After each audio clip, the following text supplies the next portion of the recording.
তুমি কার জন্য রান্না করছো? তোমার জন্য। আমার জন্য কি রান্না করছো কি? আলু, হুম, মাছ, আচ্ছা। যে আমাকে রান্না করে খাওয়াবে? হ্যাঁ, টমেটো, আচ্ছা। আর এবারে আর কি দেবে? ডাটা। ডাটা দিয়ে দেবে? তোমার ঠাম্মি আমাকে ভাত দেয় না? না, আর তুমি দেবে? হুম, আচ্ছা আচ্ছা আচ্ছা। বাবারে কি গরম, তোমার গরম লাগে না কেন? না, না। হুম হুম হুম। তুমি তাহলে বানানো খাওয়াবে? ঠিক আছে। না, হ্যাঁ, গ্যাসটা বন্ধ করতে হবে তো। না, না। তাহলে এটা রান্না করতে না, এখন গ্যাস চালানোই থাকবে। আচ্ছা, গ্যাসে গরম গরম ভাত ভালো লাগে নাকি?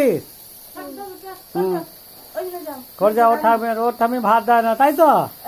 হুম, রাখতে দাও, বন্ধ করে দিচ্ছি।